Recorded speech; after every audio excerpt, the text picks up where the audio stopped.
This is the Left in the Forgotten podcast. I'm Andrew Savage, Nancy Richards and Guillermo. Guillermo, and we are here in person together. Yes, we are. We're here together. So, happy May Day. Yes, Does absolutely. anybody ever say May Day anymore? I don't think so. Actually, the Young Democrats of Richmond County, they had a May Day graphic that I posted on our Yeah, Instagram. I And saw so, that. so they had a graphic that did that. And actually, May Day is, if for Handmaid's Tale fans, that means something different. Oh.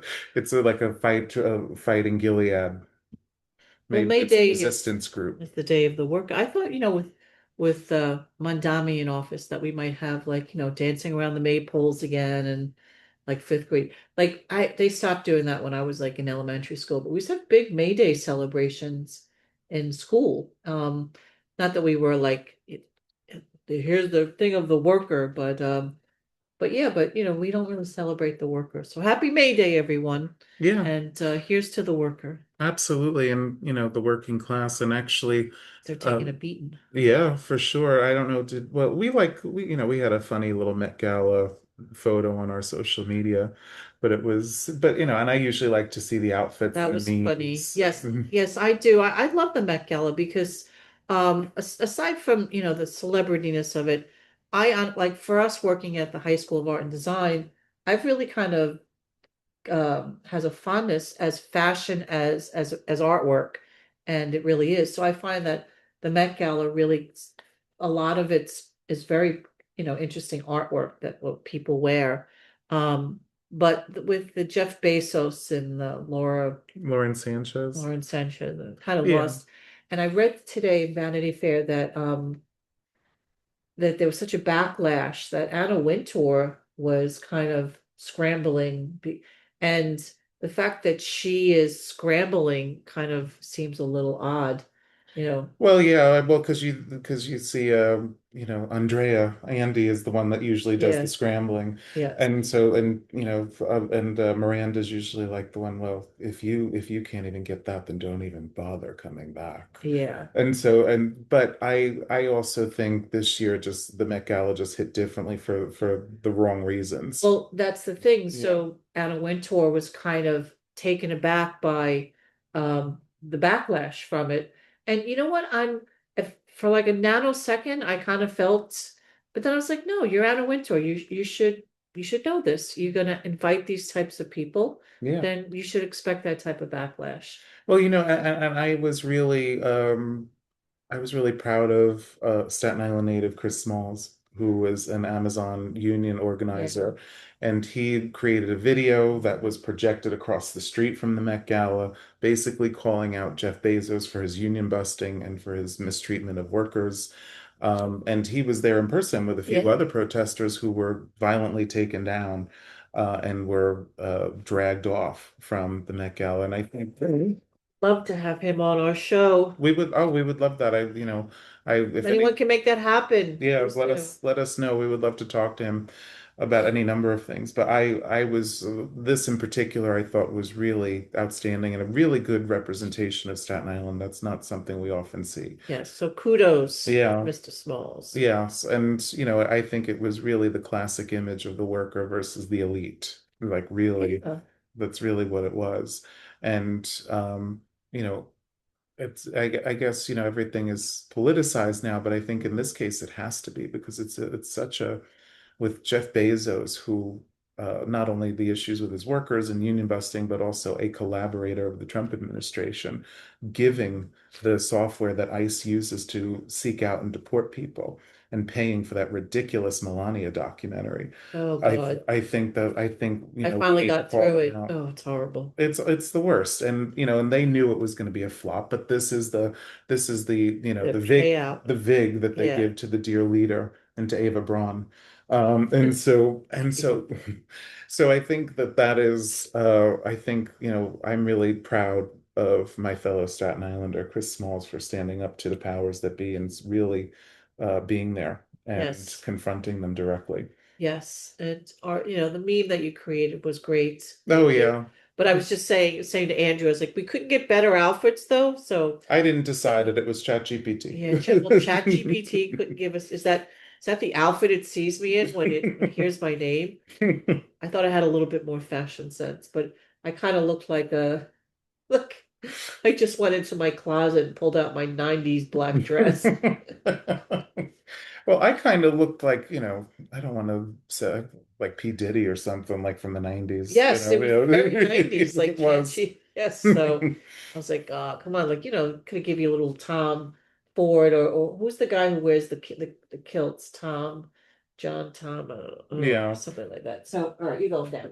Uh, but yes, I was thinking, maybe I could have had like that orange, I like orange. I was like, oh, Yeah. get the But, Kardashian. orange makes me think of the president now, so I don't like to, No, yeah. no, no. So, He's not taking orange from me. So. so yeah, and the Staten Islander, Chris Smalls, I'm really proud of you. We would love to have you on our podcast. Would be really a terrific, would be an honor. And another Staten Islander that I'm really proud of is Michael DeSillis.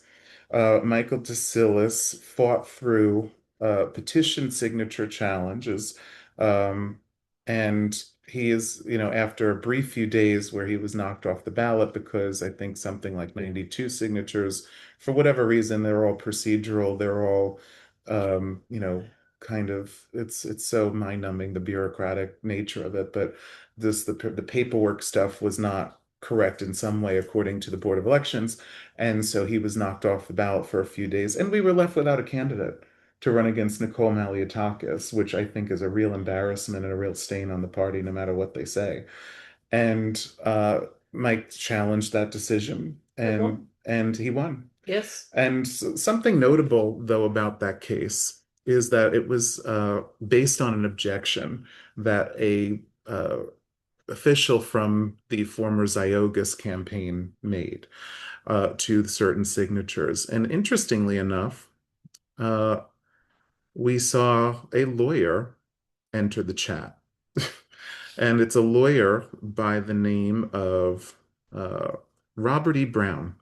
Staten Island-based attorney filed a proposed order to show cause on behalf of one Rep. Nicole Malliotakis.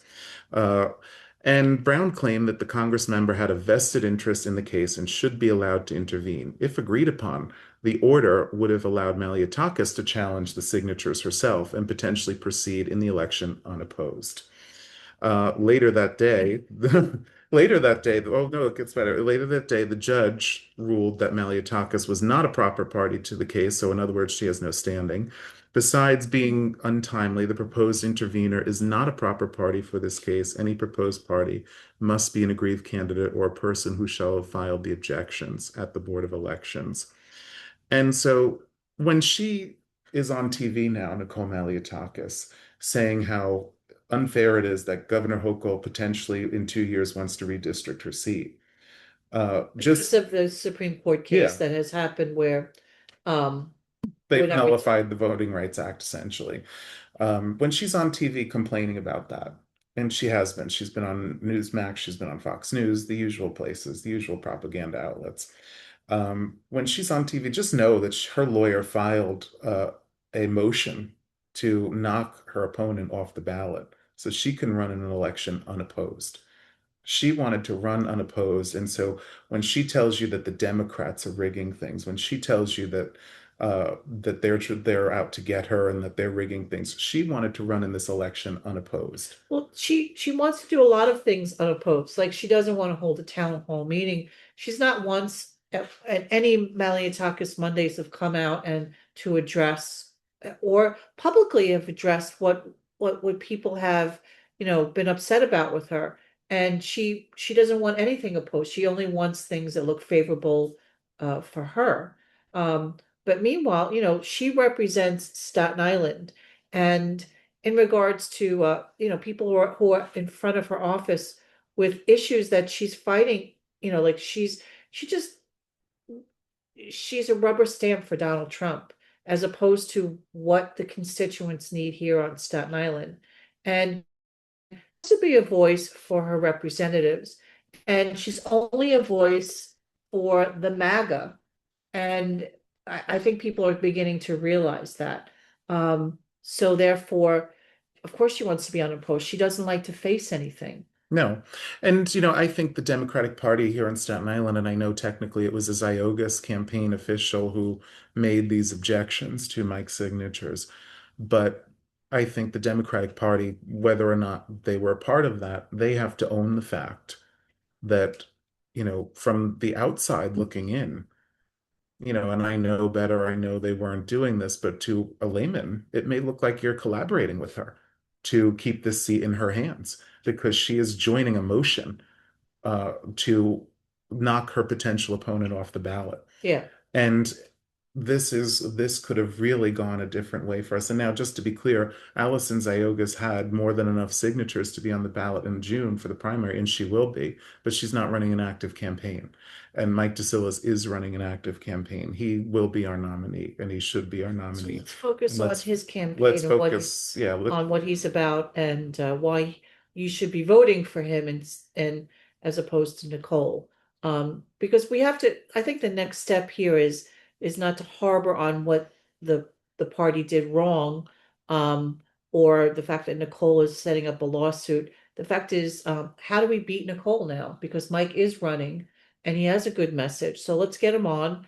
Let's spread this word because um things have been shaken up in her district in regards to what she hasn't done and or has done. And so let him get out there and fight her Yeah, well, and defeat her. I think she also discounts the people like us in the Staten Island Action Coalition and people who are out in front of her office every Monday as sort of a loud but vocal minority and that is But not they the were case. there prior. No. So the fact is that whether she likes or she discounts us or not, you're beginning to see voices here on Staten Island who are opposing her and who are taking action. I mean, the Staten Island Action Committee has really kind of taken an active role, being visible and putting issues, to the public of what's going wrong. And so that didn't happen a few years ago. So she doesn't like the fact that she's actually, you know, meeting, facing facts. And she has to answer to things. Um, so, she's gonna fight it, but she's got a challenger, and so let's have him on the show and let him talk about why you should be voting for him. And he already has been, by the way. Yeah, let's He, have him again yeah, now that he's yeah. Now that he's on the ballot, I've reached out to his campaign staff to say, come on and celebrate being on the ballot with us, but also as kind of a call to action, to get people behind his candidacy and to move forward. And I just want to say one more thing about this ballot bullshit. Um, is that I'm tired of the Republicans and the Democrats um, using these backdoor tactics to in an election in regards to why can't we have people vote for people based off the issues, based off of what they've done or what they propose to do, as opposed to, going through courts and redrawing maps and, you know, Well, I think, I the mean, issue. all right, I'm sorry. Go There ahead. isn't little importance to, like in front, like, checking boxes, making sure people are doing the right things. I see that, but it seems like the two parties, that's all they've been doing is redistricting and suing. And I think the Democrats need to get back to the issues. Like, you need to vote for Democrats, when they talk about affordability, but what do they plan on doing about, like, why should we vote for Democrats? You know, because we most likely might, we're going to take the House and Mhm. maybe take the Senate. So that means congressionally we can start doing things. Well, what's your plan? What are we going to be doing? Yeah. Well, I also think, I've spoken to people in and around, the apparatus here on Staten Island, and, they are so committed to this, specs and looking at the signatures and doing all that. And I said, well, that is going to fuck us in the end, and it almost did here. And so I said, we have to really stop marring ourselves down in the mud of process Yeah, and really, that's a good, let that's a good, and way of wording it, and right? let yeah and let it and let the voters decide this. And I said on last week's podcast that sometimes I understand that there are perennial candidates who run who have no chance of winning, and so you just kind of want to bypass them to get to the general election. And so I understand in that case, but what was clear here in what was looking like a strongly contested primary was that these were two very serious candidates. And I think the party and the party's vote and the party elite here and the county committee, I think, should be really happy that frankly anybody came forward to want to run for this seat just after, the lines were basically going to remain according to the Supreme Court. And because most people don't want to put themselves forward in something that looks like an uphill battle. And so I think that we have to do everything we can to support Mike DeSillis's candidacy. We have to really keep the pressure on Nicole Maliotakis and Republicans.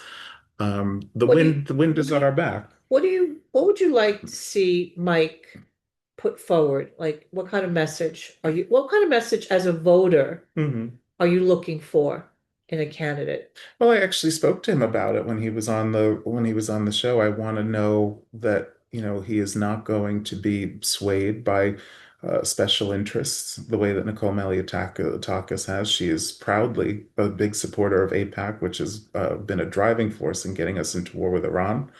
I Yeah. would like to see him adopt a more pro-labor platform. And I think the Democrats just generally have to, as much as possible. I know campaigns cost money, but they have to divest themselves from these corporate interests and from these big tech oligarchs, because I think as if we're just worrying about where the money is coming from, we will never push for the bold changes that we need. And we I need. agree with you because I know one of the questions you always say to me, and I always find it obscure when we talk about like what Democrats should win. And one of the first things that always comes out of your mouth is, well, that person has a great ability to raise money.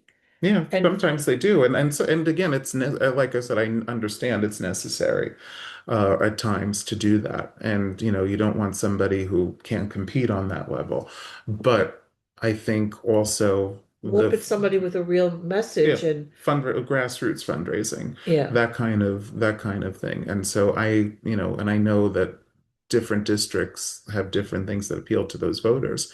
And so it's not always going to be, an AOC type But progressive you don't grassroots, think but Staten Island could be like an AOC type of grassroots?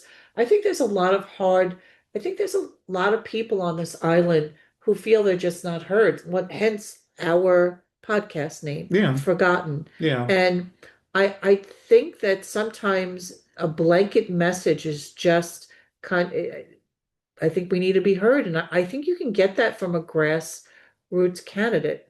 Well, I do too, but I also think, for a lot of people on Staten Island, I don't think they would necessarily be opposed to voting for a Democrat. But I think oftentimes what happens is that they associate Democrats with the things that they see as the negative things that are impacting the Because quality of nobody their speaks up life. about it. They hide from it. They don't talk about it. Well, They don't. I'm talking about public safety mainly, because Yeah, they, what are you interested in? So when they say that Democrats are the reason for public safety, really, how? Like nobody really backfires. Like there's no pushback from the Democrats. If we're really the bad party for public safety, why is that? well, I Are think, we? Are well, I don't think so. I don't think so either, but I do think certain reforms in Albany, and I've said this many times before, I've said that certain reforms in Albany were short-sighted and that they didn't But they really fix impact. that. Well, I just want to But get through it just yeah, so. but there's reasons why No, those Albany policies went through because of kind of the unfairness of people that were being incarcerated.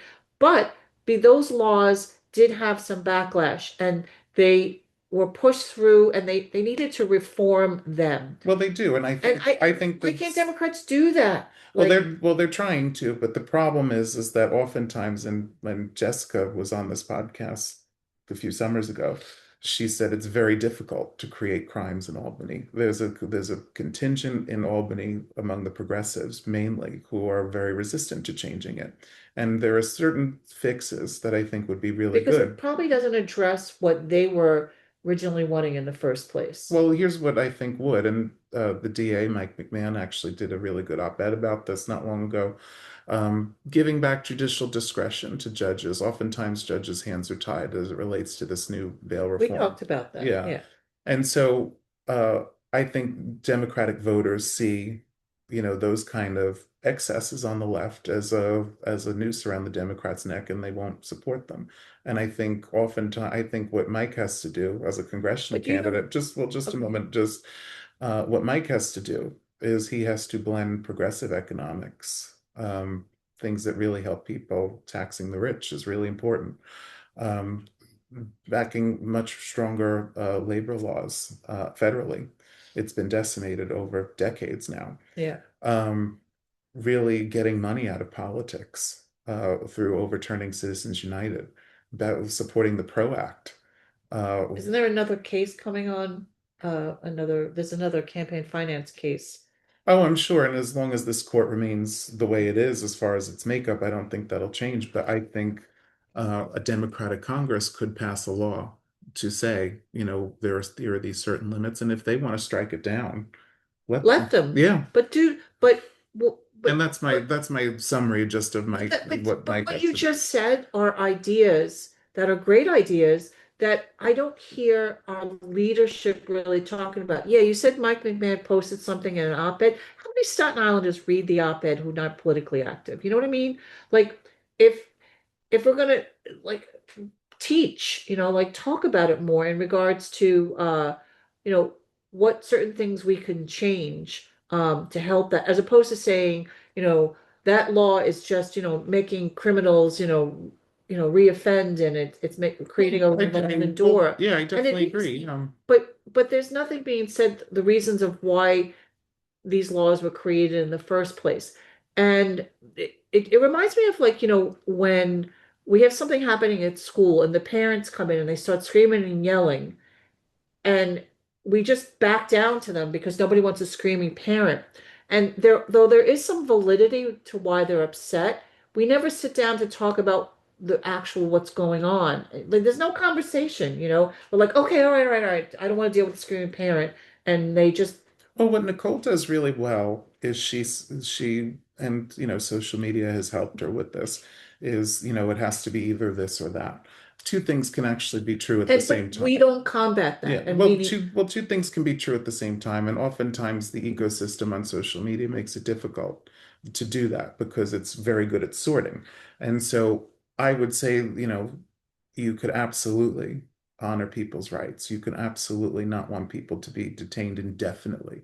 You don't want people to languish like Khalif Browder, who was the original inspiration for the bail reform law. You don't want them to languish for months in Rikers without any sort of options. But you also have to recognize that there will be people who are dangerous, and there will be people who will abuse the system. so And give so it to you, the, and so you have to, and so the legislature has to close that loophole. well, And Mike has to talk to those issues because well, oftentimes what Democrats do, and much like they've done here in this congressional race, and what I've heard from a lot of the people around the apparatus is, you know, they just sort of will it away. So if we don't talk about it, it doesn't exist. problem. We Yeah, need to talk about it. We need yeah. to bring it up in the forefront, because otherwise, these small talking points that Nicole brings up, it's either this or that, and Hmm. then people believe it because it's easy, it's digestible, and she makes things digestible. The other thing she's really good at is getting on the corner of the aisle when important people walk through Congress so she can get in a camera op. Like when the king was Oh coming to yeah. Congress, she was right there on the aisle. I saw her, and she got to shake their hand. She's a pick me girl. Yeah, It gives pick from me. election, right? Yeah, Yeah. it gives it very pick me. It's just, I don't know, there must be some deep-seated psychological wounds of not being, loved enough or whatever, but, I guess she gets that validation in the form of public adoration through posting these photos and getting close to people who are actually important and actually powerful. And so, the bottom line is for Staten Islanders, we need to vote her out. We need somebody like Mike DeSillis, who has actually been in the shoes of most Staten Islanders as a teacher, as a police officer, as an EMT professional, as an attorney, who has walked in their shoes in various different capacities, and has he lived in the district and paid bills in the district, for his entire life. And he understands their experience much more than she ever will. Nicole Maliotakis, before she was an elected official, was a lobbyist for Con Edison. You're wondering why your electric bill is so high, is because people like her are fighting for it to continue to be My high. electric bill is so high. Yeah. My electric bill is very high. Hmm. Actually, all my bills are high. Gas is high. Gas is 4.59, and let's remind people that gas is 4.59. I heard a Republican congressman on the radio today talking about how Democrats want higher gasoline so they could sell electric cars. Now, I'm sorry, but I was walking down the street the other day and I saw an electric car plugged in a driveway. I go, now there is a fucking smart person right now because they don't have to pay 4.59 a gallon. What is so wrong with having alternative methods of fueling your car? Well, It's not only ridiculous. not only that, but it was only a year ago that Donald Trump was on, the lawn of the White House with Elon Musk getting into the new Tesla model. Yeah, And so they well, were selling it back then. Now they're not. now he's not. Yeah. But all of those incentives are gone. All of those incentives and incentives. Like I was considering buying an electric car, but I didn't because there are some things still not in place yet. Like there's not enough charging stations, and I don't have a house that has a charging station. So where would I charge it? And though there are places, they would still kind of. But now I have an administration who is not going to build that up at all, and they took away the incentive to buy, the tax incentive. So, I went with a different type of car. Yeah. Well, the the issue is that we have to have representation that fights for these things. And unfortunately, given the news of the week, the Supreme Court basically neutering the Voting Rights Act, to discount race as a factor in drawing districts, now has driven states like Tennessee and Memphis. Louisiana and Mississippi, Alabama, Florida, to all redistrict, and redistrict not even to gain all that much, to maybe squeeze out one seat. And, at least when we did it, it was, California, we got five more seats. Virginia, we got five more But seats. yeah, They're, I they're hate this. squeezing it. They're squeezing it. I know we have to fight this fight Yeah. because it's there, and if we sit back and but I just find that this is it's just going to turn people away from the government. People are not going to come out and vote. They're going to be like, why? Why vote? Because our government is more about holding on to power than really putting forth issues that are going to help American people. This is what they're, I don't mind them. Like, all right, we have to, it's important where people vote and districts are important, but they have to do both. And when I think about a city like Memphis that's going to get redrawn, it's a predominantly black city. They're going to redraw that district Yeah. because of this. They voted to do it today. Yeah, And they are basically erasing any and all black representation in the South. And actually, they're going to do it to Jim Clyburn's seat in South Carolina, too. I heard that too. Yeah. And I think the takeaway, I remember when there's a picture of the first original black representatives after the Civil War, and then they all magically get erased, due to, Jim Crow laws and, numerous other, The mint julep crowd. yeah, and I kind of think of that picture again, like, if there was a picture of like this, like the Black Caucus, and then like it Oh getting yeah, erased. that's what's So, happening. yeah. That is what's happening. And make no mistake, that's what's happening. And in fact, even when we do fight back, they're coming after people like Virginia State Senator Louise Lucas, whose offices were raided by the FBI yesterday. And she is believed to have been the driving force behind the Virginia redistricting map, that Virginia voters just voted Well, for. what are they going to go after her for?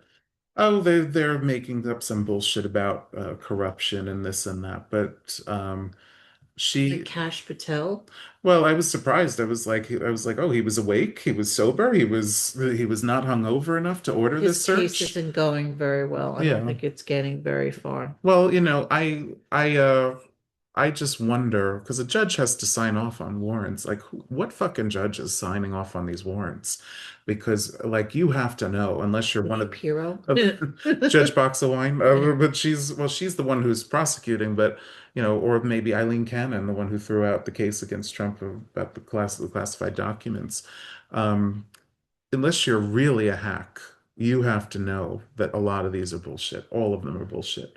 And they're trying to go after this woman. Well, a lot of them are eventually getting thrown out in court. Like this whole thing with Todd Blanche, like in Comey, it's gonna get thrown out. Like the Oh yeah. 86 Oh thing, like yeah. that's gonna go like, really like they're having a really hard time justifying that go, seeing the light of day. Well, Todd Blanche, is publicly panting, "Give me the Well, job, Daddy."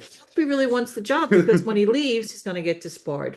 So Well, I that's the least of what should happen to him. I think these people ought to be in jail. They ought to be locked up. that would be And wonderful. I think that that's really what should happen. And this woman, Louise Lucas, that they're going after, the FBI, she's an 82-year-old black woman.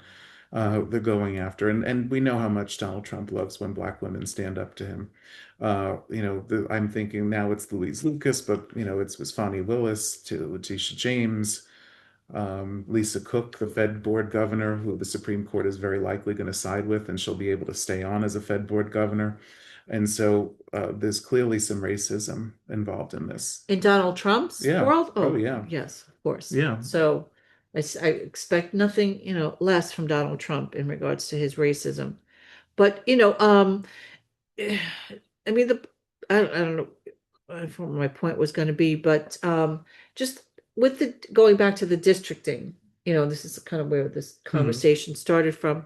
Um, I chipping away at the Voting Rights Act, it it's going to have a lot of it's going to have a lot of consequences that's going to hurt people of color in regards to voting. It's more voter suppression.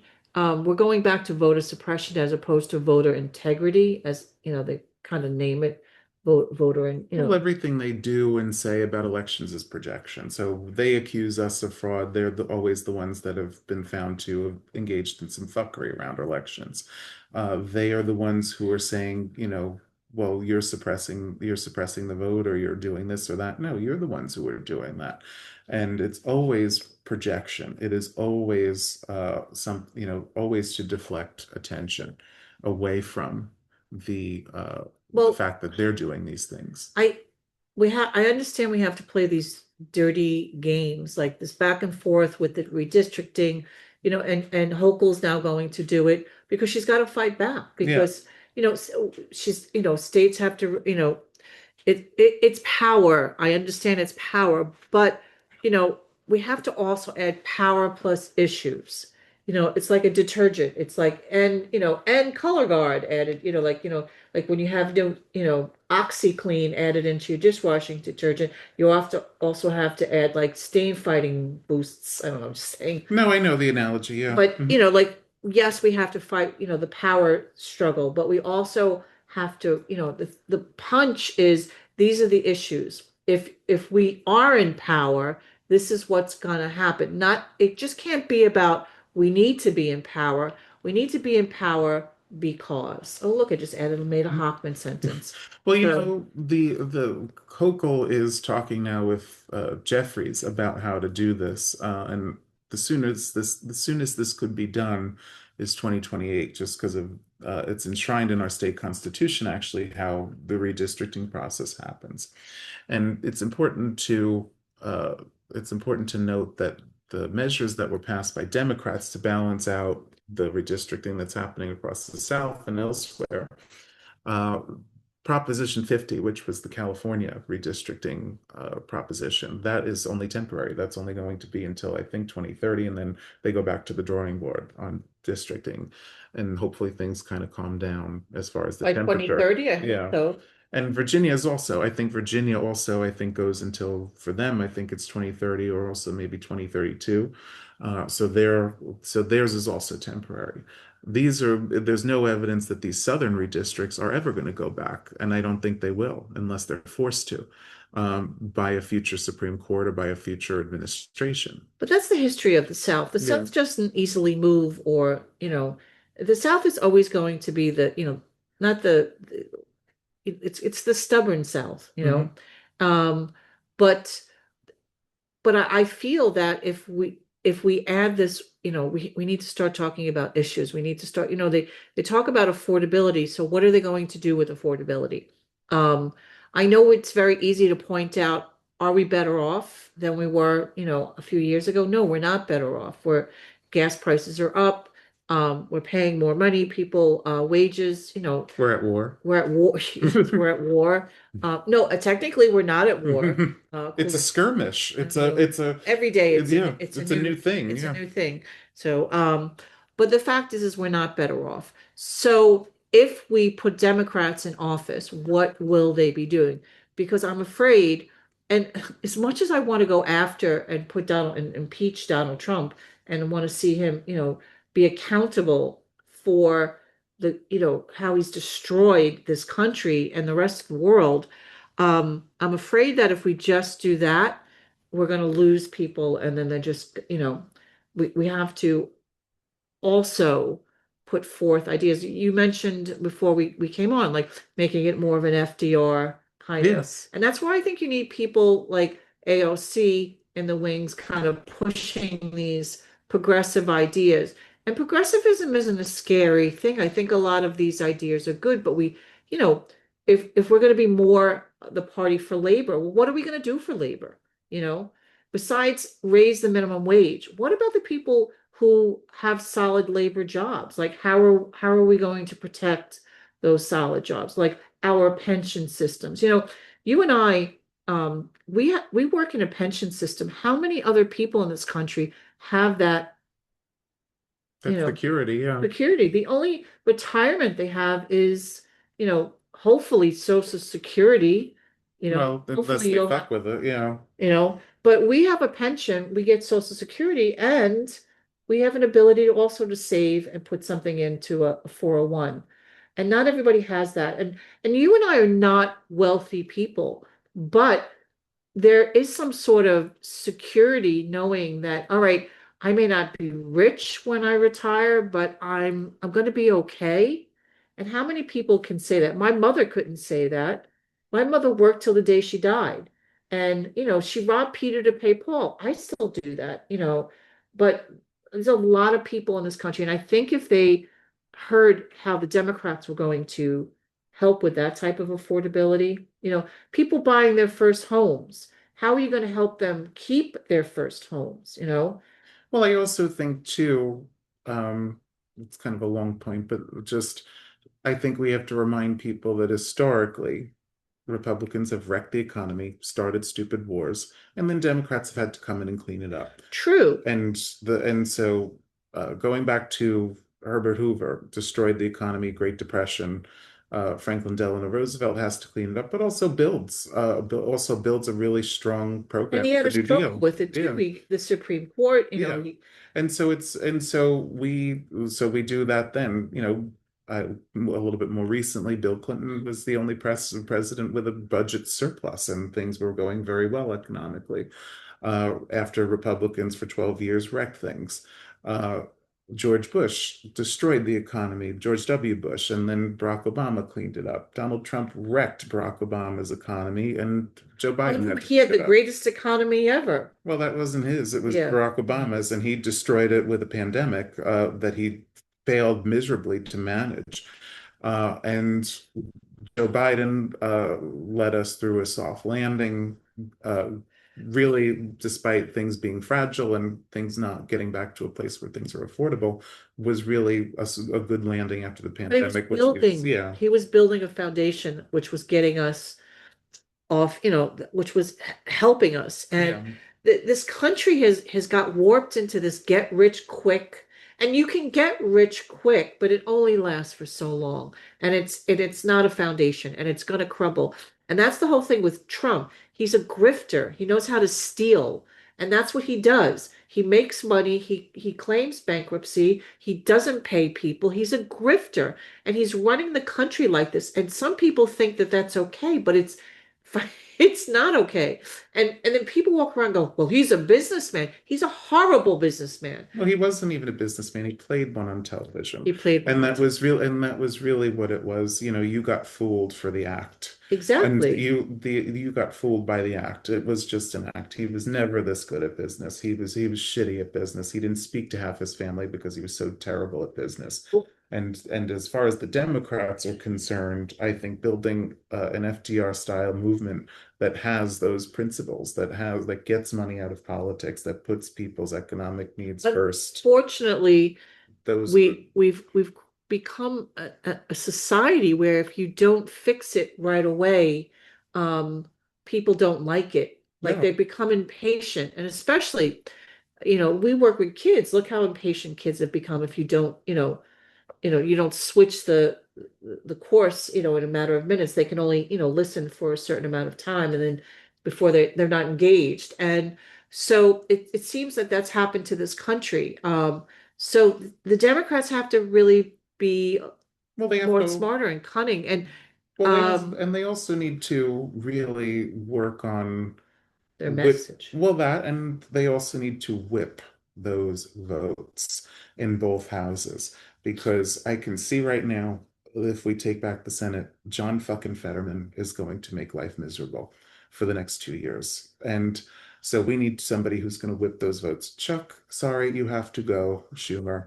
Um, and It's time. He was a great, yeah, great leader, and now it's time to go. you have to go because I don't see him whipping those votes. So who do you think should take over as majority? There's several options that I think would be far better. Chris Van Hollen would be better. Chris Murphy would be better. Chris Murphy, yeah.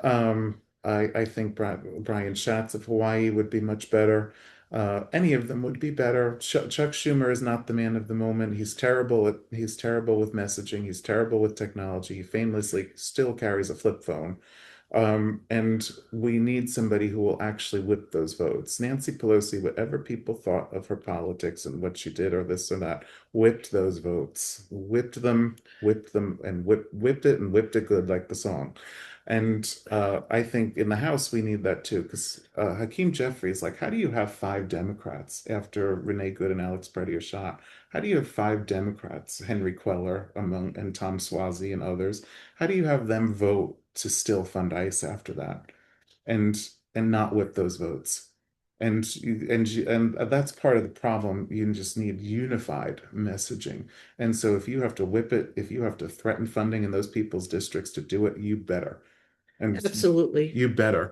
And And so, I know that for a lot of so I'm thinking about like people who listen to us, um, I think are pretty political. So I think what you're discussing right now, people are interested. But then there are a lot of people who don't really listen to politics, but might have a left point of view.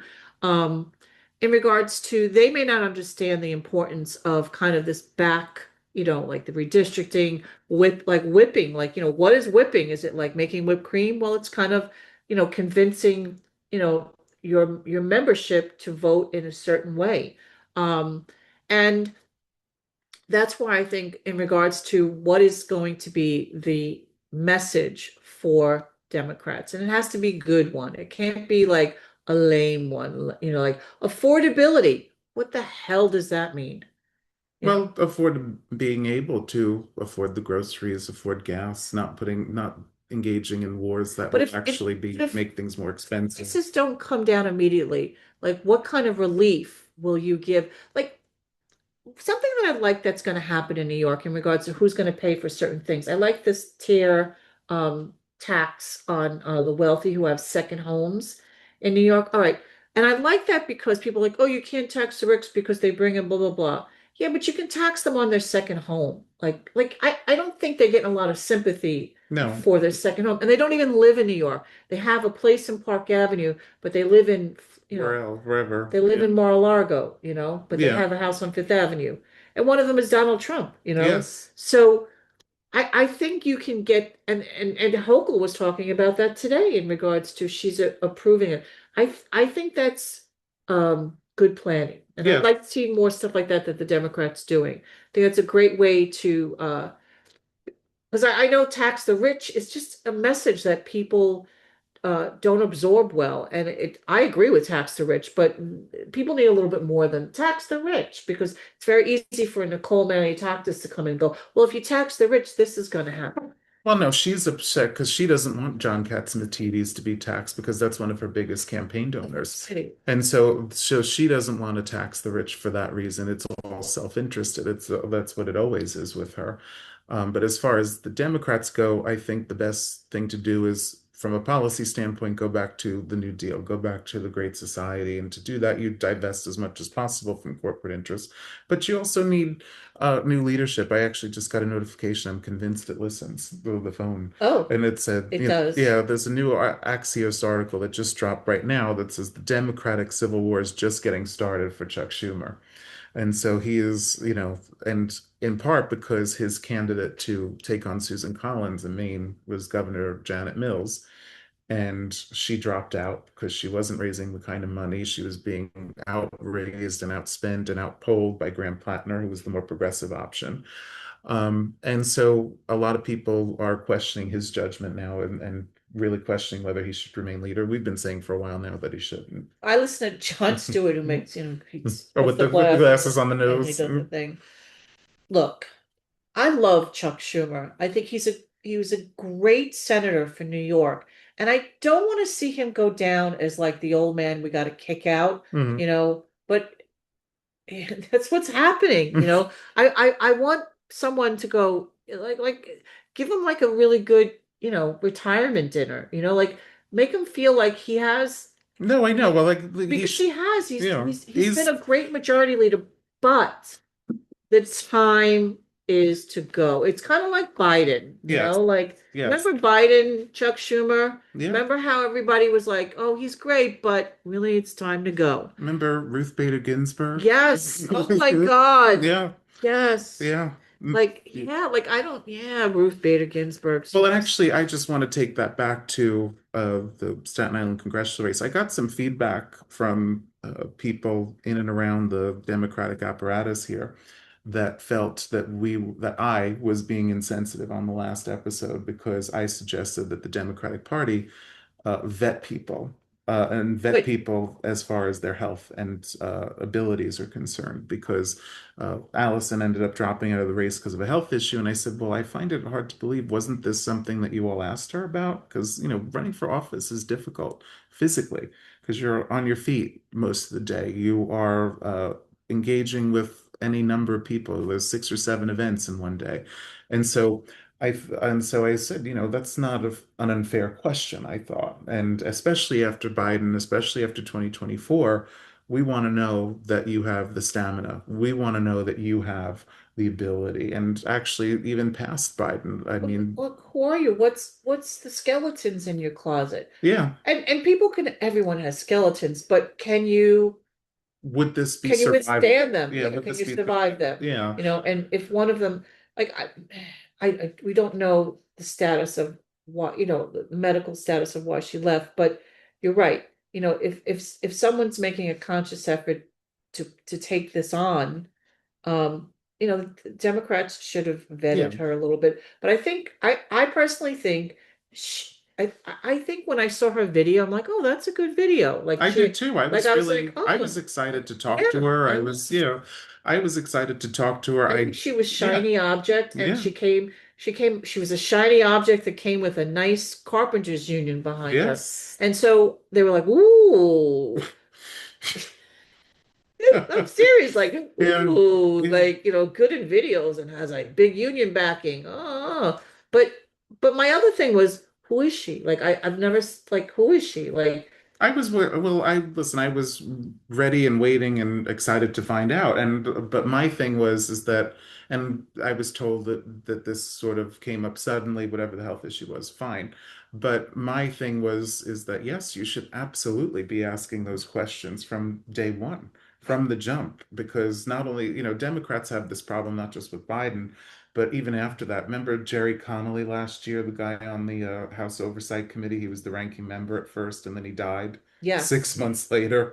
And it's not funny, but I mean, he got the job over AOC, who was a much better communicator, Yeah. much better messenger. That's right. And he got it We have to play better. because, well, because, and unfortunately there's a value in seniority among the Democrats. Like, it's so and so's turn, so they have to get it. Whereas I don't think we should play by those rules anymore. Well, coming from a union, I do understand, seniority, people have paid their dues, it's their time. Um, Therefore give them, something. But you have to play both. Mhm. You're absolutely right. The game has changed Mhm. and we have to be a little bit smarter and um Post Biden, post 2024, we have to ask about people's health and so age. and also too for the Staten Island Dems that are listening, the leadership that's listening, take it as a criticism, but that's, It's not personal. it's not personal. We want the Democratic Party to succeed on this island, and we have some really good leadership, but sometimes, the cataracts are in the way, like you Well, it's just, well, gotta I get just, surgery, you gotta yeah, get rid. I just said, the whole, thing made us look ridiculous. This whole battle over the ballot and stuff. And hopefully that's the end of it. Hopefully we move on. Hopefully we all support Mike and that it's a unified effort. Has there been any talk about whether there's not yet? I don't know about anything formally. I know that there's been some conversations and some outreach, but we'll see. But What are we waiting for? yeah, oh, absolutely. And so absolutely. And I think that we have to, really just put our big boy pants Because on. I'm going to say this, Yeah. as someone who has not been no, I would say never, has not been a Democrat all of her life. I've been a third party member longer than I was a Democrat. I feel sometimes like it's time for me to go back to being in a third party because to me the Democrats were like the lesser of two evils. Barack Obama changed that for me, and I was like, okay, I'm with this party. Let's see what they do. And now I'm starting to think like they're not doing anything. They're just worried about power. And so if you a lot of people are becoming independent, and they're going to lose a lot of people. Well, on the generic ballot, actually, for the fall, Democrats are ahead among independents by 12 points. And so I think that's a really good thing. And so, I want to build a strong party though. Like when you have club membership on the local level, I want to see a lot more people at those club meetings. I mean, I should talk. I don't, I'm one of them who doesn't go, but do you know what I mean? Like mm, like, have oh a yeah, larger like involvement, build. I think the young Dems seem to always be like the they held the and candidate the forum. and this Yeah. and SIDA, they have a a big turnout. But like build, like And our friends at Dork, we love Dork. so yes. So I just in regards to I think you're going to lose a lot of people if you don't attract them on issues. I understand you have to keep power, but you have to bring people in. You have to make them feel that the Democratic Party, like it has to hurt them in the gut. People become active when it impacts them. Oh yeah. Well, So actually, when they become active, who's going to grab them? Is it going yeah. to be the radical right, or is it, Well, the there are crazy ways Magnus on Staten Island? different ways of reaching people. MAGA does it through fear, and they do it through uh, race baiting and through scapegoating. Well, And that's their solution. or you could do it through hope. You could do it through aspiration. You could do it by showing people what is possible. And also showing what Democrats have done and will do in the Yes. future if you stick with them. And I just don't think, I think we do a very good job at talking about what we used to do, but we need to do a better job at talking about what we're going to do. Well, and also I would remind folks, uh, that the last time that Democrats took power in the House in 2018, when Nancy Pelosi was Speaker, they passed over 400 bills on a wide range of issues, and they went to the graveyard that is the Senate. Mhm. And so a lot of those bills would have been beneficial and improved a lot of people's lives. It would one of them was banning redistricting, mid-cycle redistricting and gerrymandering, and every Republican, including Nicole Malley-Dacus, voted against it. Oh, And the PRO Act, which would have strengthened labor laws, which Mitch McConnell Senate let it die. Um, a bunch of different issues that we passed bills on would have absolutely made people's lives a whole lot better. And I think we also have to show who was supportive of it and who ultimately killed it. absolutely. So I think about you like Nancy Pelosi recently, but I also think of someone like Lyndon Johnson. Lyndon Johnson, who was very good in the Senate, who Yes, became president. When he was president, he had the ability of, whipping Congress, he got people's face in the elevators and gave them the pins and but everything it, else. I've said this before, like when I teach Johnson in school, a lot of times we focus on Vietnam, but I take a page of all of the acts passed under his I use that administration, too. I use that and too. Yeah. it's incredible how many things, the we talk about the Great Society. Like FDR gets a lot of credit for the New Deal, and he should, but we really don't pump up the Great Society. How it took FDR and then enhanced it, which is what we have to do. Like things, sometimes we need to go in and kind of fix things. It's like when you own a house, it's a great house, but occasionally you have to change, like, the washer and and some of the light fixtures because they're falling off. You still have to do it. Yeah. So the Democrats, they have some really good policies. Well, now we need to refix them for 2026 Hmm. and put them forth and make people excited about them. So we run out and vote for them, Hmm. and then as opposed to just backdoor power, like redistricting. Yeah, absolutely. And, I think one of the reasons we need to at least have some form of a check on this administration is not only the rampant corruption and authoritarianism and power grabs. I think we also could be on the verge of another pandemic, Ye- hantavirus, a cruise ship in Argentina, I believe it was. Oh, Cape Verde. Oh, okay. Cape Verde is off the coast of Africa. Okay. So I don't know where it originated, but right now it's off the coast of West Yeah. Africa. And I'm seeing like really funny memes, like, put them on a desert island, leave them there for as long as it takes, because But it's Cape just, Verde though, like yeah, actually a bunch of my friends traveled there last year, and I couldn't go. I was in Portugal. So but yeah, that's where it currently is. I think it's gonna eventually go to Spain, maybe. I forgot where they're gonna settle the boat. Um But the fact is there's this pandemic going on, and the I was, problem is I, we're not equipped for it. no, and I was reading a little bit about how it spread because I didn't want to cause a panic by talking about this and getting something wrong. You're, I don't know how people do this, but you inhale the fumes of rat droppings. Well, That's what could, spreads it. I could tell you that's very easy to do. I'm gonna take my dog shit, right? My dog shits, Mm, right? And then he goes and he sleeps on my pillow, yeah. you know, and I go sleep on my pillow, and there you go. Yeah. I'm Oh, I know, but rodents. No, but it's specifically rodents, and so okay. that's what I I guess that what I'm trying to say is if you have mice in your house and Yeah. you're out for the day, the mice is running around. Maybe they're running around your pillow. Yeah. And then you go to sleep and you inhale mice droppings. Yeah. And so So luckily it can yeah. happen. Oh, I know. Well, they've said that the cases that have come up so far are ones where that has happened, like, and the room was also tightly packed Right, but with other people. well, And I think the people got on the ship that were also traveling.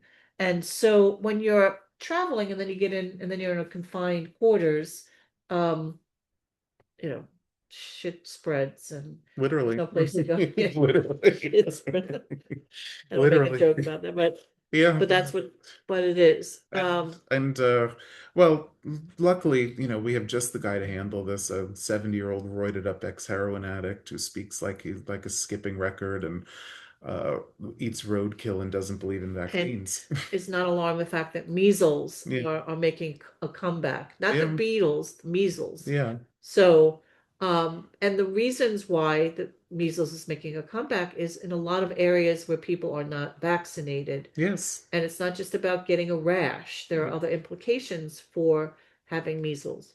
So and didn't you say something earlier that this administration has gotten rid of the cruise ship and Yeah, the CDC had a specific unit that dealt with illness outbreaks on cruise ships, and they fired those people. And when I say they, I mean Donald Trump and RFK Jr. oh, and was and it part of the Doge. Doge? Well, that it may have been. Yeah. It may have been, but they also, and it reminds me, it harkens back to COVID, where there was a pandemic plan in place, put in place by Barack Obama and his Health and Human Services Department, and of course they discarded it. Well, Donald Trump can have nothing that Barack Obama created. You know that because Yeah, he'd if rather go to war than have a deal. Yeah, millions of people died yeah, than give Barack Obama credit for anything. yeah. I like I said, why did he have to make a joke about him at the correspondence dinner? Um, because he just sat there seething like, eh. So I blame Obama. Well, who doesn't? Like these days, Um, yeah, so I hope somebody said it's giving 2020 Donald Trump is president and there's an illness outbreak. It's Oh, giving 2020. oh no. I, I told my mom, I was like, you better buy some stock in Zoom because we may be using it a whole oh, lot more. oh, I hope not. I really hope not. No, I'm a traveler. I don't, no, no, can't do this. No, I don't want to. And speaking of Obama, I think his his presidential library is coming up this September, I think. September. Yeah, it looks good. Yeah, So it looks I'm excited. I want to go to Chicago again. Maybe we'll go. maybe we'll It'll make do a trip out of good. it. We'll Yeah. go visit I went to Lyndon Johnson's presidential library. It was really cool. You ever Yeah. been to a presidential library? No, the first one I want to go to is Franklin Roosevelt. I would Let's love to. well, Yeah, we'll let's do that. We'll do it. it's in our state. Yeah. We'll do a road trip and then maybe we'll stop for some goat yoga. Yeah. Yeah, that was fun. Speaking of getting shit on, my God. Yes, Well, there yeah, you we go. got shit on all over We, with that. there Yeah, you go. You yeah. inhale goat yoga. So I you spread the well, pain. I just wonder, I guess, now that you said, there's rats in the house, I guess, I could see that, but like I was like, who's in a room long enough with rodents, I guess, Well, you don't know. yeah, So let's say you get in a hotel, right? You think the hotel's clean. You don't know what you don't know. yeah. So you assume, I don't want to discourage people from traveling, but Just be careful, be cautious. Yeah. if you could drive yourself crazy if you think about all the things that could have, would have, or what has happened when you don't see it. But those are, you know, you take precautions and you get, go to areas if you have to get vaccinated, you get vaccinated. And you wash your hands. I wash my hands a lot now. I do too. Yeah, I'm, I have I'm the I bathe wash in tells me a lot. I bathe in hand sanitizer. Yes. Just well, because I work in a school, so I have Yeah, to. I'm always wash. Like I don't. I like scrub my hands before I eat and put anything near my mouth like a sandwich or Yeah. breakfast. Like my watch tells me when to stop. So Yeah. And well, speaking of illness, Rudy Giuliani was put into the hospital a is he few days out? ago. He's out. I think he was out today. I think it was in Florida. Yes. Um, And it was a is he pneumonia on type. Medicare? Because I don't think he has insurance. Yeah, he was. Oh, he's gonna get the 9/11 health care. Yeah. He apparently qualifies. Okay. Barish and McGarry, the Well, 9/11. He got the letter in the mail like I did. So well, Barish and McGarry ain't getting paid because he don't have nothing. no. And Shay Moss and Ruby Freeman own all his stuff now, and they should. And so obviously we don't wish anybody ill. But I just find it interesting. There was a lot of Republican electeds here in Staten Island whitewashing his legacy, of course, as when he was put into the hospital. And, nothing about the two black women election workers he terrorized for months on end to the point where they had to leave his home. They had to leave We're their not going to home. talk about that. You know, What are you nuts? We're not gonna, oh yeah, I know, but I put that. I forget whose it was, but I was the, like, I put that I'm on sorry, the somebody's. days of what they used to call him, everybody's mayor, the Oh, world's mayor, America's Mayor. America's mayor. I think he ruined that. He did. Like he had that little bulb of, and he ruined it. Yeah. Well, he was fairly significant to Staten Island because, Staten Island overwhelmingly supported him when he ran for mayor. Yes. And, he sort of captured, unfortunately, a lot of the dark elements of Staten Islanders' psyche here because there was a lot of racist coding in what he said in his campaign. He before 9/11, he was not a popular guy in New York City. No, but 9/11. Well, I used to argue that this is why he was a bit of a fascist, and what I say that means is that people like Giuliani rise to the emergency occasion, because he was when before 9/11 he wasn't very good at asking other people what they should be doing, like the city council. He just went ahead and did it. And so, it's kind of hard to, people in democracy don't like that. You have to, talk to other parties. But during 9/11, when you were in a state of an emergency, he was kind of given permission. It's kind of when you think about Caesar, like, he ran a republic, and then when there was an emergency, he became a dictator, and he was doing it all good. So like, all right, they let him keep doing it. Whereas Giuliani, during 9/11, he was putting things in order. Why? Because we're in an emergency situation. So all of that stuff prior was, and now he's America's mayor. And well, And he went right back to it later yeah. on, but Oh yeah, well, even worse. I yeah, mean, they were the things that I'm thinking of was the police brutalizing Abner Louima. that Uh, was under Giuliani. Yeah. yes, and I'm thinking of the police also riddling Amadou Diallo with 41 bullets for simply reaching into his pocket to take out an ID. Hmm. And Rudy Giuliani stood by those police officers despite the fact that it was excessive force in both cases. And in the case of Abner Louima, those police officers were convicted. Yep. And actually in that trial, it came out that it was even a case of Staten Island. yes, Yeah. they lived down the block from me. Yeah. And it was actually a case of mistaken identity of Abner Louima. Not even if it were a guilty Speaking of person, we don't do mistaken that. identity, that man in the liquor store who the police arrested, and did you see, like, they it was a mistaken identity. It was recently, like last week. I don't know the guy's name. It was in Brooklyn.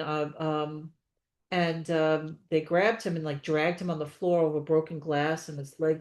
And he's suing, like, for Yeah. like he's like, Well, oh, and Amadou Diallo sued the police and department they here won and, him. and won in New York City, and Rudy Giuliani supported and encouraged that brutality, and so people often forget about that when it relates to Rudy Giuliani because people have 9/11 amnesia as it relates to him. I think there's a way that you can support our police department, but there's a way of when police do bad things, they need to be held accountable. For example, there was that protest of that ICE thing over by in Williamsburg, and there was an outside protest where they were capturing a guy at the hospital, Hmm. and there was a police captain who on camera had said some stuff about Democratic Party, how they Mamdani. and Mondani, and I remember seeing this. I'm going, that captain needs to be held accountable. Well, he was held accountable not by Mondani, but the police department.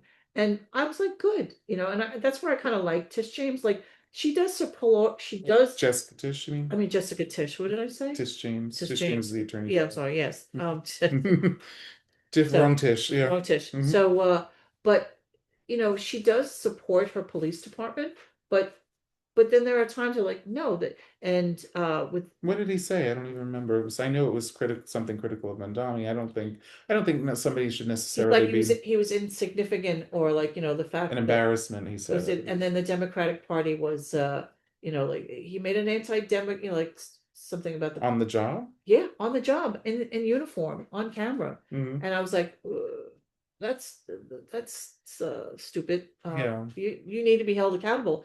And he was. And it wasn't Mandami's call. It was the police department because there is some sort of code that you're not allowed to publicly make certain things. And as opposed to a lot of times things are swept under the rug, this guy is now answering like 911 calls or 311 calls now. So he's been reassigned. Yeah. Well, for Well, me, he's not a, yeah. Well, for me, I'm also a little skeptical of anybody being fired because of expressing an opinion, but there's a time and place.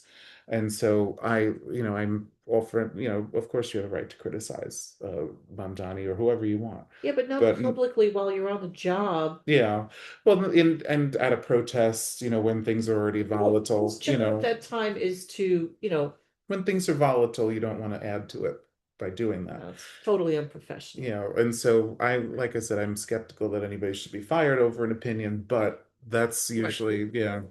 I didn't say he should be fired. I said No, he should be held accountable, oh, and I he know. was. Yeah, that's you. Oh, I know, but I'm just, getting ahead of any like, oh, you're against the First Amendment. No, it's not. I'm not giving. It's called being held accountable. I'm sorry, but in the First Amendment, you have a right to speak, but you also have a responsibility for your actions. So if your speech causes certain something, you're responsible for. You don't get off No, scot free. well, So that exactly. you're And going against again, free speech. yeah, That and there's a time and a place for everything. And at a protest that's particularly volatile, I also think that you don't do you that. don't add fuel to the fire. No, So I'm glad. So that was good. And the police officers who mistakenly like what they arrested that guy. You didn't see that on camera. They dragged him. It was no, like 2 weeks ago in a liquor store, and the poor guy was just kind of like, "What the fuck? Like what? yeah, I mean, to buy bottle of wine. I don't know, but and he's like handcuffed, and his leg is bleeding. They're dragging him through glass. It's horrible. And well, they're held accountable. They were guns were taken away, and they were like no, you and apparently they also had some uh issues prior to that. So, but okay. Well, even I think I support police. I support their ability to do their jobs, but I don't support random acts of aggression or cruel and no, unusual they punishment. have a horribly difficult job. Yeah, Like they go into scenarios where they're being yelled at and they're being antagonized. But that's the difficulty of the job. Like you and I, kids call us shit all the time, oh yeah, and we have to be the adults in the room and be the professionals and not count and so but I don't have to carry a gun. So, yeah, and I don't do so but shit like that needs to be held. And it was. absolutely. Do you have anything else? I don't know. Let's see. We talked about. No, I'm good. Yeah, I think I'm good. same. And on that note, That Guillermo, Guillermo's waiting for yeah, us. Yeah. Guillermo's like, I have nothing to say except you need to play with me. So, On that note, this is the Left in the Forgotten Borough podcast. I'm Andrew Savage. and I'm Nancy Richards. We'll see you next week. Mhm.